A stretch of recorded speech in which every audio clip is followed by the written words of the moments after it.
I'm Julia, and today was a sunny, lovely day here in New York, and me and my brother Philip, we met Samual Merritt. Sam is one of the 30 Cicerone certified beer sommeliers to date in the US, and president of Civilization of Beer. Cheers. How about that? Welcome to New Jersey. Thank you. Sam, tell me a little bit about your company first. Okay.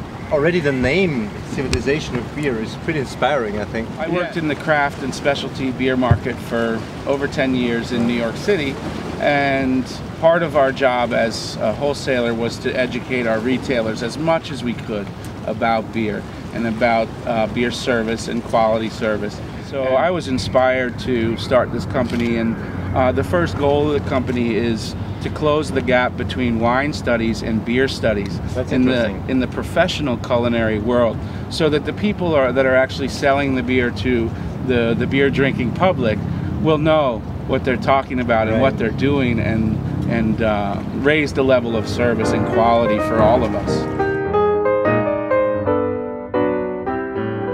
There's an expectation of draft, I think, that is different than bottle and can. The draft is always perceived as fresher, closer to the source, more traditional. Here in the US we're lucky because pasteurized beer is normally in the can and the bottle. Yeah. And unpasteurized, fruity, fresh beer is normally in the draft. Pasteurization does strip some of the, especially the hop character from beers, that fresh hop character. And so smaller local breweries know that they have this wonderful advantage of being the closest. And so they have the freshest beer, and if the freshest beer is served in ideal conditions, well, you've got a perfect, it's a completely different experience. Experience. There's millions and millions of dollars of research going on into the quality of the end product and when it leaves the brewery.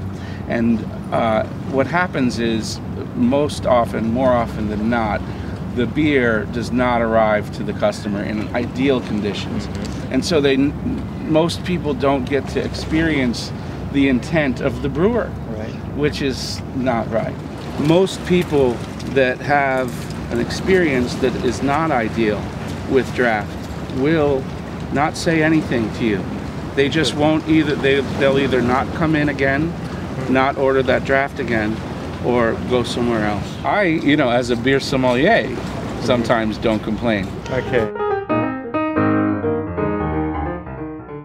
You see people that are so obsessed that they will lock the cold box and not let anyone else change the keg except for themselves. All right.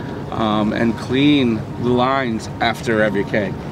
And then you see people that haven't cleaned their lines in years. People don't rinse off the coupler. They are usually in a rush and they can change it in 2 seconds, but no one's bringing a bucket of detergent or a solution. Just water rinse sometimes. Just a water rinse would be fine. So from the cleaning routine, you said regular cleaning supports actually the quality. Would you recommend, or is there any recommendation that you see out there for a cleaning cycle? How often a line should be cleaned? Is there something for experience that say, okay, these places you don't even have to go at all because they're draining the beer all day long? Well, eventually you're going to have to clean, no matter how fast, how high the volume. The Brewers Association Quality Draft Manual, let me see if I can remember the exact frequency, but I believe it is every 2 weeks should be the ideal. As craft and specialty grow, more and more people will ask if someone's doing those things, especially just cleaning out the inside of the faucet at the end of the night. Such a simple thing, but such a wonderful place for microbes to grow. One experiment that I like to do is I have retailers divert the drain from the spill tray underneath the draft lines for a shift, maybe 6 hours, maybe 12 hours. Divert that into a bucket. Instead of down the drain, just divert it into a bucket. And then at the end of a period of time, look how much beer is in that bucket. And then count the ounces and figure out how many beers that would have been. That's where we need to take the conversation, instead of worrying about, $5 difference on a keg, which is really not much when it comes to the profit and loss you can have. That's true.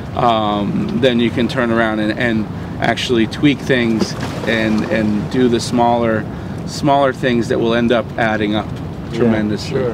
I'm very happy that there's a lot going on with draft beer and the quality of it, and more people will drink these great beers if we treat them properly. Yeah, thank you. That's right. Yeah. And you know, I wish you very good luck for your business. Thank I love you. this idea actually. Civilizationofbeer.com. Civilizationofbeer.com. That's where you want to look at. Yeah. And it's Samual Merritt, and it's very inspiring actually talking to you. Cheers. Thank you very much. Thank you. Cheers. Cheers.